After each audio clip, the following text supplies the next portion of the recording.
Et avant de commencer, très important de faire un trigger warning. L'épisode sera particulièrement edgy, particulièrement difficile pour les âmes sensibles. Regime change actually has never worked. So if you take from 1946 forward, anytime that the U.S. has been involved, we've had about 93 coups or regime changes, everyone has failed. So my bosses, Secretary Rubio and President Trump, are not into regime change. There are many Europeans on the right who would like to cut a separate piece with Russia. No, that would not be good for the United States if Russia somehow earns itself a gigantic chunk of Ukraine and another invasion of Ukraine in the next 5-10 years. The notion that we ought to be chiding the Europeans on their democracy, but not chiding, we should chide everybody, but chiding the Europeans and not chiding the Russians and pretending neutrality. I mean, I can see why the Russians are trying to expand their foothold in Ukraine. I mean, what guarantee could a United States that puts out that in the national security strategy give to the Ukrainians to get them to stop fighting? Like, what security? L'histoire, elle vit avec nous. Si nous oublions en cours de route, si nous ne savons pas, alors à quoi bon? Que faisons-nous? Au nom de quoi décidons-nous? Pourquoi cet homme prétend tantôt qu'on va aller là-bas, tantôt qu'on n'ira pas? Non, on n'ira pas, ça n'a pas de sens. Et nous n'allons pas faire la guerre à la Russie. Well, I mean, the question is, bottom line, these are drug boats. If people want to stop seeing drug boats blow up, stop sending drugs to the United States. So now they're coming in by land, and even the land is concerned because I told them that's going to be next. You know, the land is going to be next. It's taking a step back from this, Nicole. I don't understand why we're going to war with Venezuela. Now, the first couple of strikes, as you would, as any leader would want, you want to own that responsibility. So I said, I'm going to be the one to make the call. Breaking news, waving their arms. Sources telling CNN the admiral who formally called for the second strike on the alleged drug boat in the Caribbean told lawmakers that the survivors were waving at something in the air before the second strike. Based on what CNN is reporting, what the Washington Post is reporting, do you believe if there was a second strike to eliminate any survivors, that constitutes a war crime? It seems to. Fuerzas extranjeras imperialistas amenazan continuamente con alterar la paz del Mar Caribe, de Sudamérica y de Venezuela. You know, when I was in this office and I talked about no cards, I said, you have no cards. That was the time to settle. I thought that would have been a much better time to settle. You can certainly go to the judge, advocate generals, the lawyers, and have a discussion about it. If you don't have time, you just say simply, I'm not going to do that. That's against the law. But Iraq, Syria, Lebanon, Turkey, if you take those borders with Iran, it's the essential ingredient. But Iran knows that, so it's not going to let Iraq go easily.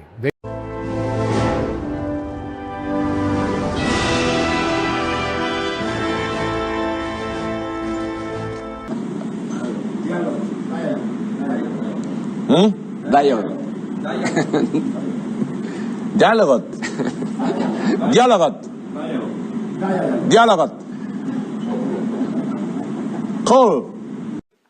Russia has brought war back to Europe, and we must be prepared for the scale of war our grandparents and great-grandparents endured.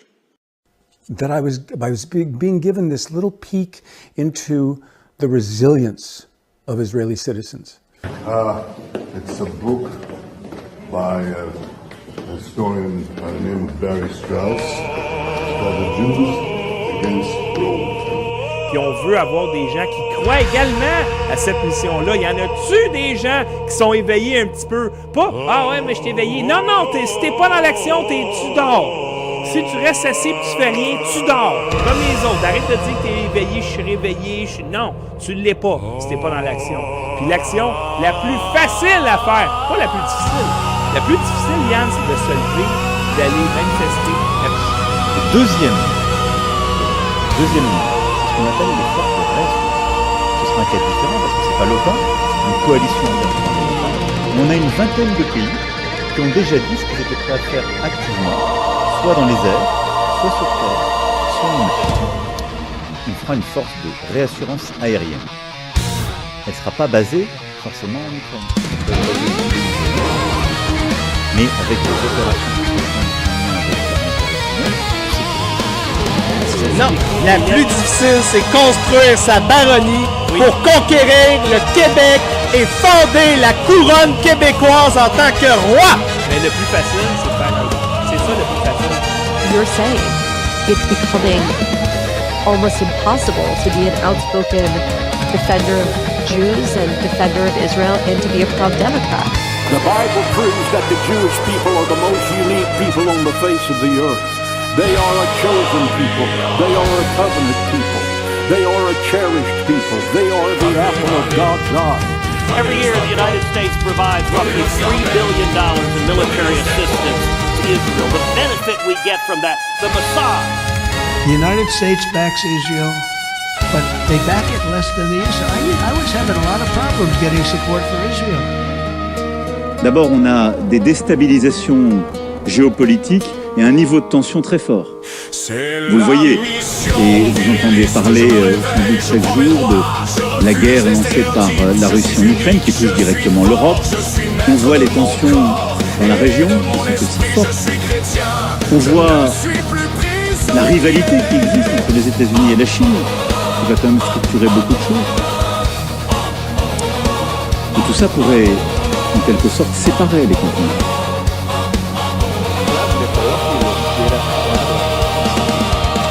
Terrorists. They may be drug runners. We don't know that for sure. But just because you call somebody a terrorist, we call lots of people terrorists, doesn't mean that the military is authorized to go after them.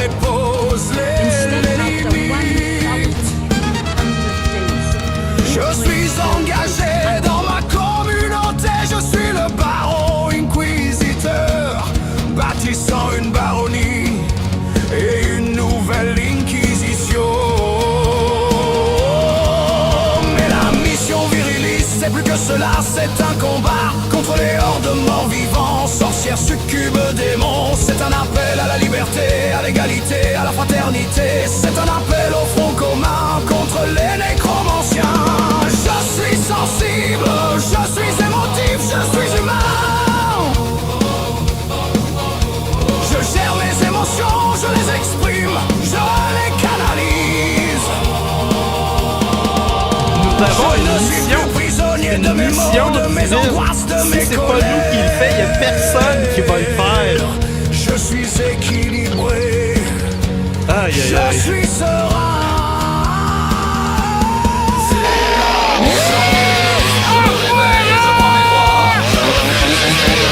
Je suis unique, je suis fort. Je suis maître de mon corps et de mon esprit. Je suis chrétien, je ne suis plus prisonnier.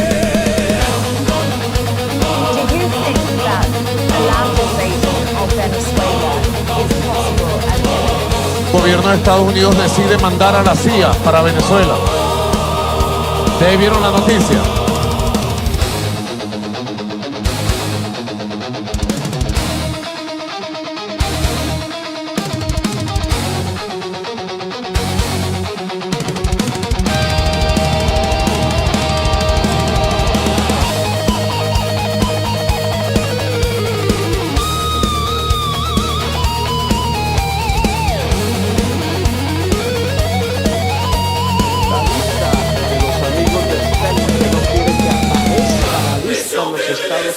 Je suis fort, je suis droit.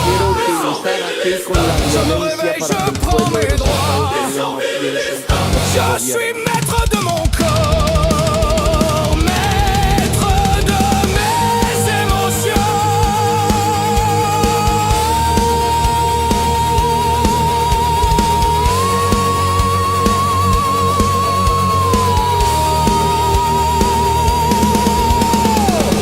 Mission viriliste avec Yann Rochdy.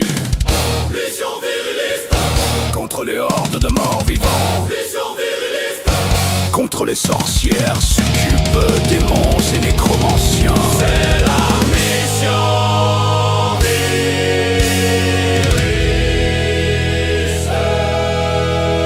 Si Dieu le veut.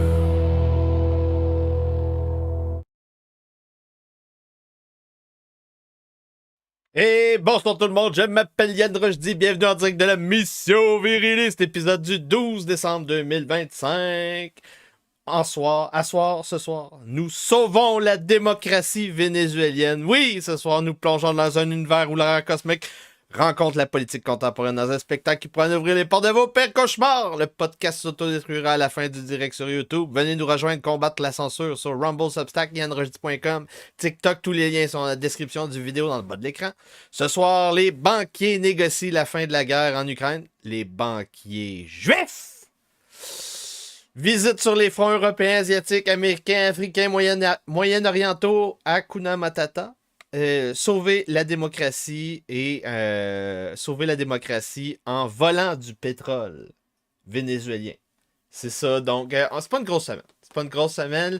Noël arrive, à moins qu'on ait des attentats sous faux drapeau. On devrait être bien chanceux cet hiver. Évidemment, si vous êtes une femme, n'allez pas vous promener en lieu public, vous allez être violé par des morts vivants. Et là, j'ai découvert ce compte sur Twitter qui est donc un Italien. Et là, ce dude-là, il a accès au courrier / correspondance / rapport vénitien.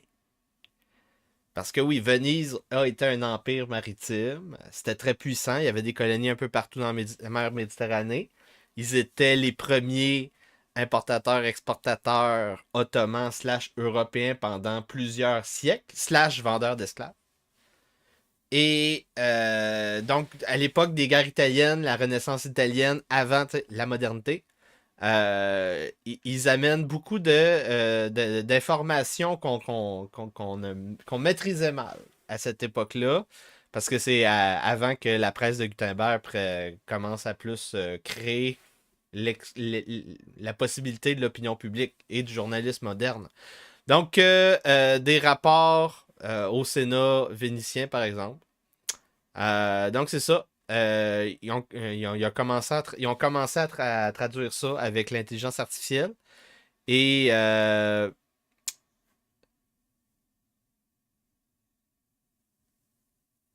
un des trucs, ici, il parle donc de l'armée ottomane.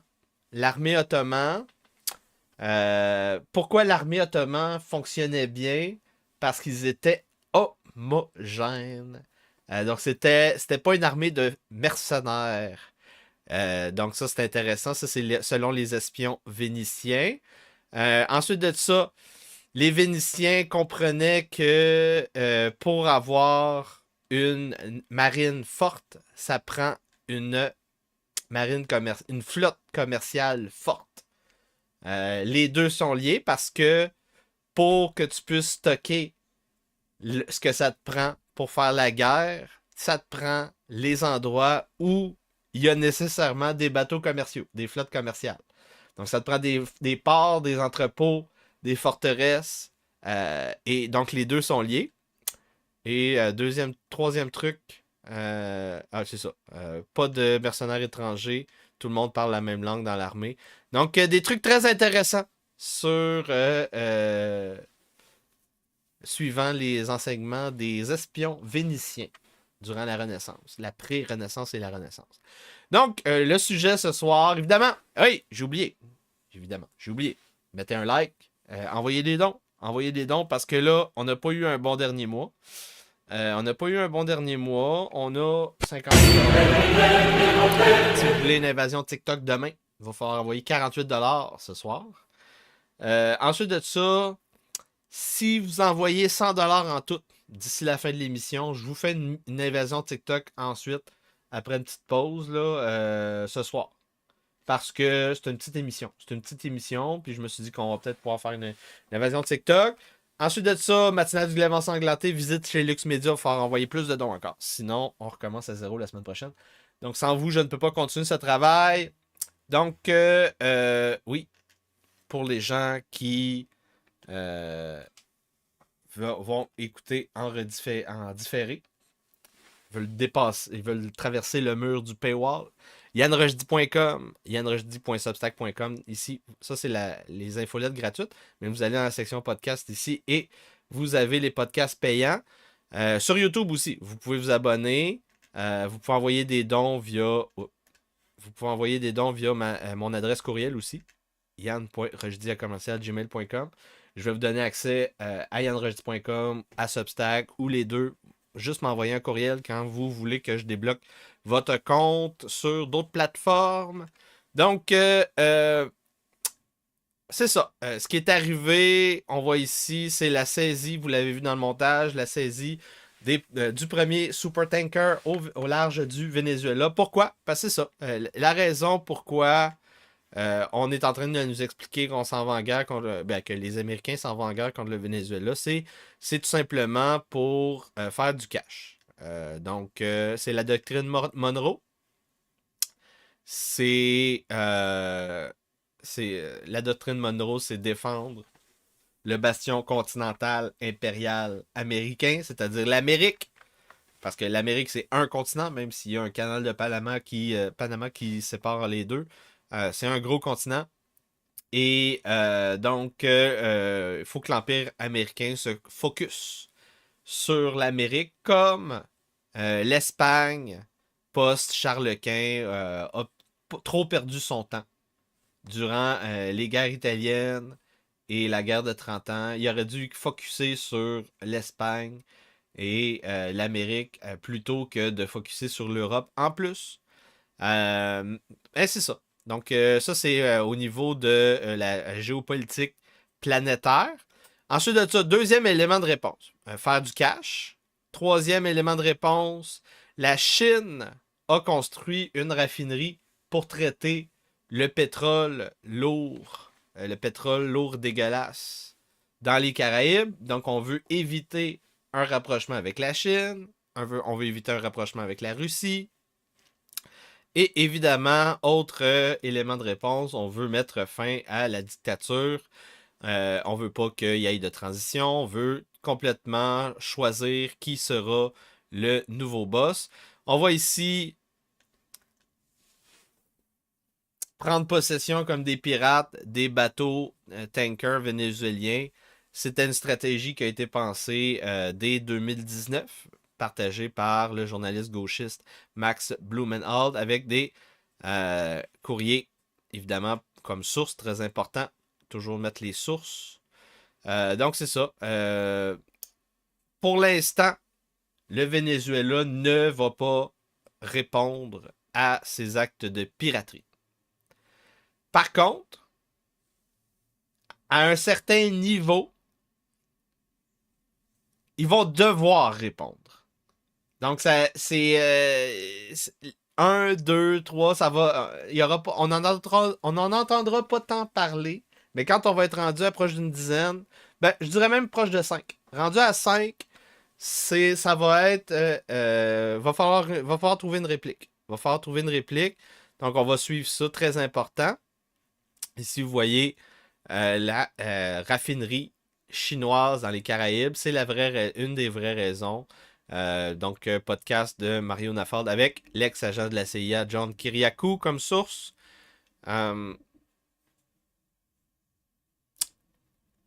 Ça, c'est très intéressant. Donc, Geiger Capital, source au niveau des marchés, de l'économie. On a un commissaire européen de l'industrie.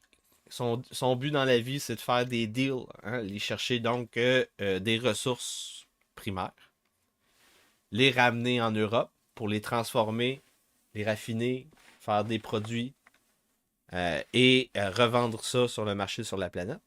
Et là, donc, ils se sont dit, on s'en va au Brésil chercher des lignes de production dans des mines. Parce que tu achètes des packages, tu dis, je veux tes ressources de ton usine pour les X prochaines années. C'est comme ça que ça fonctionne. Et là, juste 3 jours avant qu'ils signent, étrangement, les Américains étaient au courant. Les Américains ont négocié en privé. Les Américains ont probablement fait une meilleure offre. Et les Américains ont signé, acheté toute la production jusqu'en 2030. Donc ça, c'est comme ça. Ça, c'est le vrai la vraie manière dont ça fonctionne, l'économie sur la planète, dans ta face, les Européens. Donc, sentiment des consommateurs à son plus bas depuis, donc c'est depuis très, très, très longtemps. Depuis très, très, très longtemps. Donc, c'est plus bas que 2008. Plus bas que les années 80 avec la crise des géants asiatiques. Donc ça va pas bien. Ça va pas bien au niveau de la consommation. Les gens pensent très peu au positif présentement. Ça va être un hiver rough. Au niveau de la guerre civile aux États-Unis, on a donc de la guérilla judiciaire. Donc là, on continue à délibérer à la Cour suprême afin de savoir est-ce qu'on a le droit de virer des gens. Évidemment, vous allez dire, mais c'est le mandat du président, de l'exécutif, de pouvoir virer des gens. Oui, oui. Ben oui.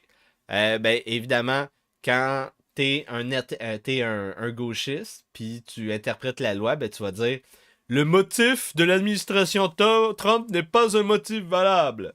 Et donc, ça s'en va jusqu'en Cour suprême. Donc, ça c'est la vraie histoire.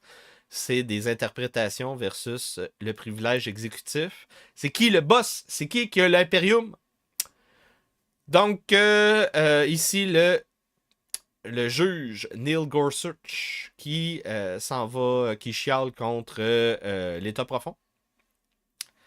Il n'y a pas d'ordre constitutionnel comme quatrième branche du gouvernement. Donc, pour éviter qu'on vire, par exemple, le commissaire de la FTC. C'est quoi la FTC? C'est-tu la Trade Commission? On va confirmer ça 2 secondes. Avec une petite recherche. Federal Trade Commission. Donc, tu veux virer le Federal Trade Commissioner et non, tu peux pas. C'est pas un motif valable. Non, il n'y a pas de quatrième pouvoir bureaucratique. Les bureaucrates sont des mandarins. Les bureaucrates travaillent à la charge de quelqu'un qui est élu et c'est au plaisir de cette personne-là que tu travailles. Au plaisir. Très important. C'est ça la vraie histoire des fonctionnaires. Donc, département de la justice confirme que on a modifié des documents pour protéger des policiers et des législateurs post-émeute du 6 janvier 2021.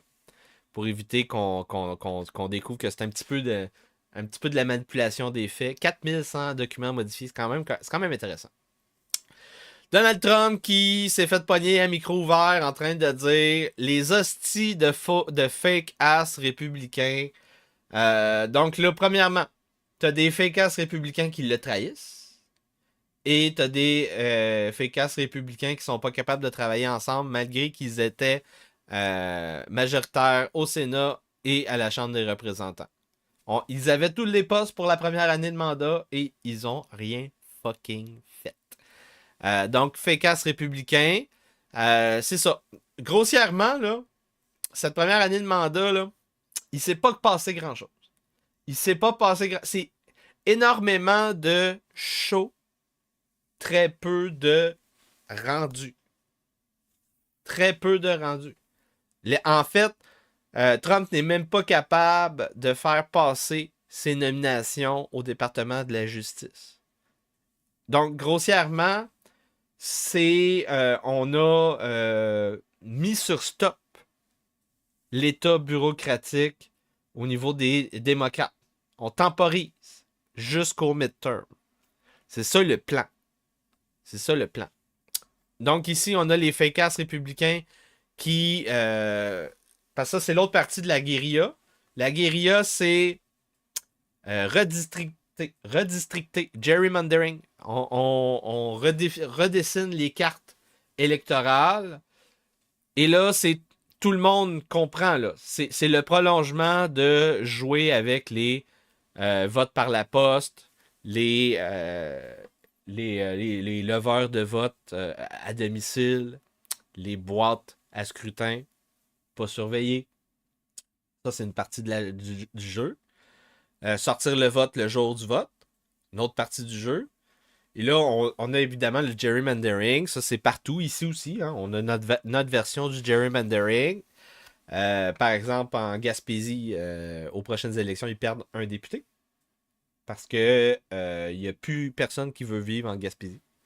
Très important, là. Donc, là, ce qui se passe, c'est qu'il y a des républicains qui font des deals dans le dos de Trump avec des démocrates pour ne pas faire de gerrymandering à l'avantage des républicains.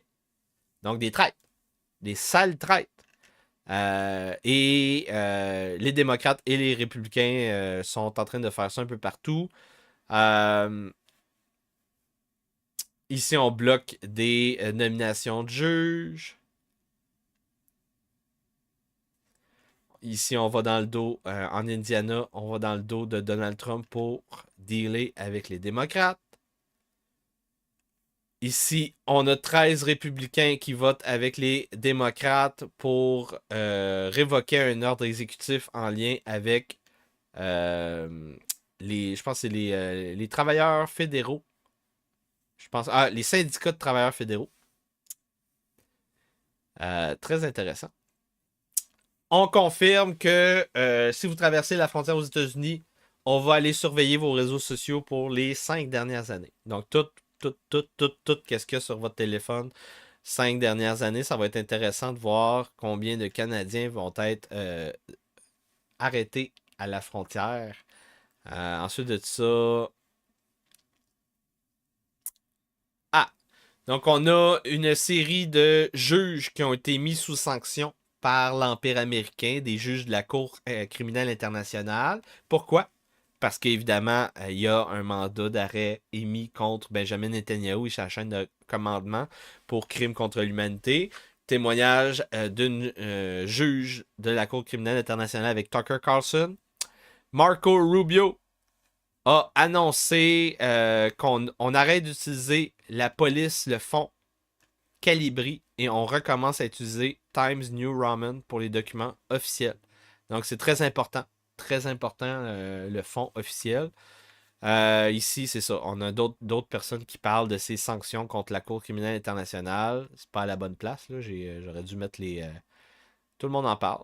C'est des grosses nouvelles quand même. Des sanctions contre des juges. Là. C'est de la guérilla. C'est de la guérilla judiciaire contre les... Et là, ce qu'on découvre dans le fond, avec ce qui se passe avec Trump, c'est que les Juifs de droite pilotent Trump et les Juifs de gauche sont alliés avec les marxistes, les islamo-gauchistes.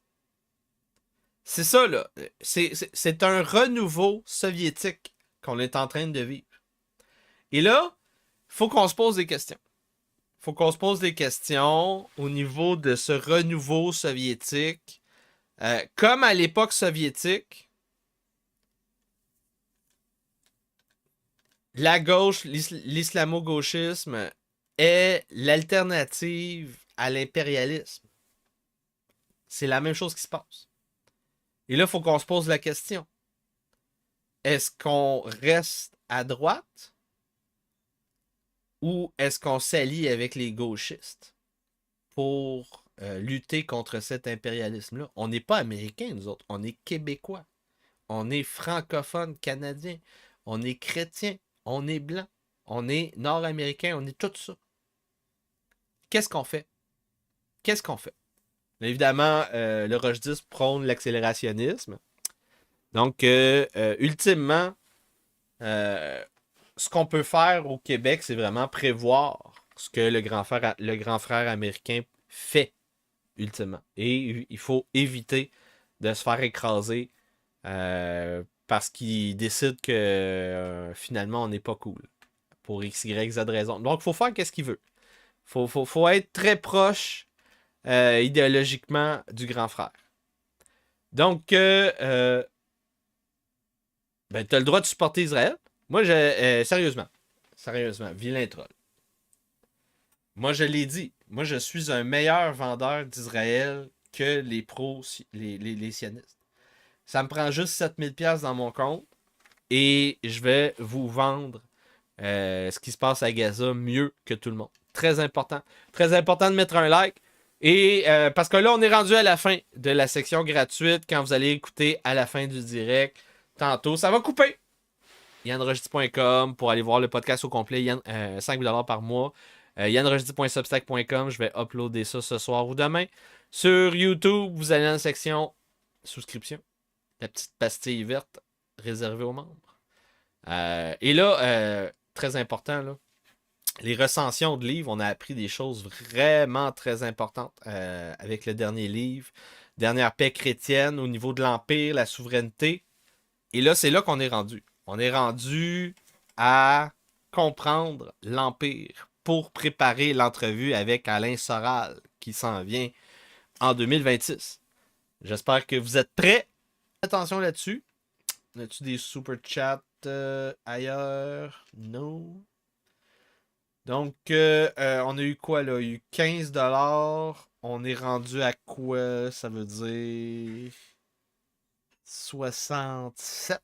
60. On n'a pas d'invasion TikTok demain.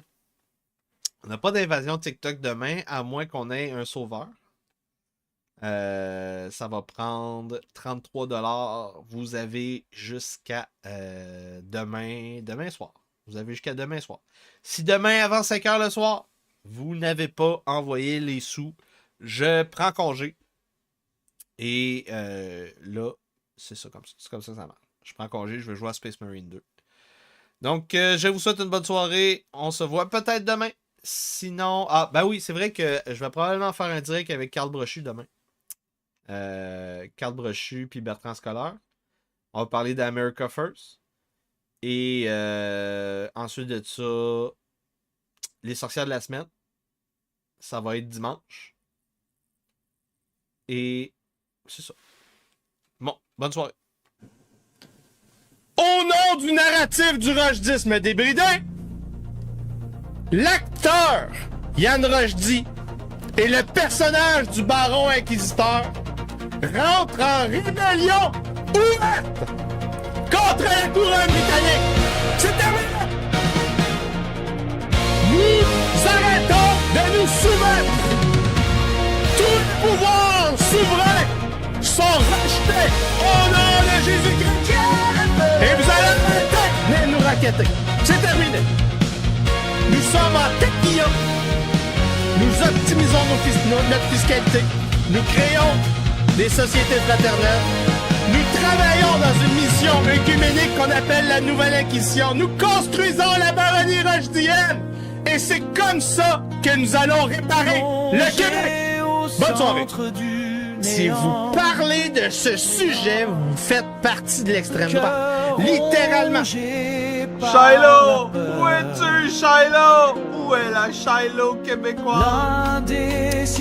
Parce que le patriarcat est toujours en charge! Le Rochdiste n'a pas de position là-dessus. C'est un rêve en dehors de l'espace entretenu par les nécromanciens, les sorcières, les princesses et les alphabets tribus. Je suis un sécessionniste américain. Tu utilises la souffrance du tiers-monde pour des rangs de sales gauchistes.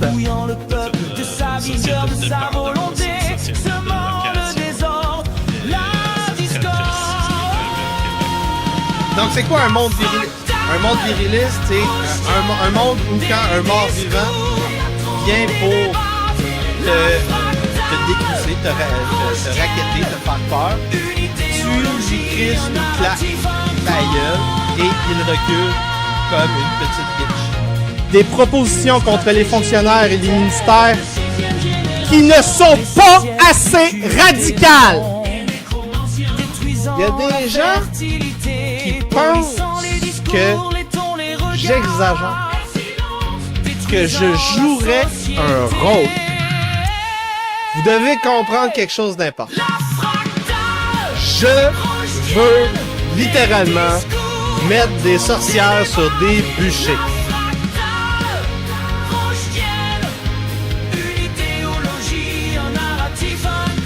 Donc, plus que la moitié des Gen Z veut une dictature, selon un sondage en Angleterre. C'est en plein Comme le cœur de ce néant qu'a lieu l'éveil du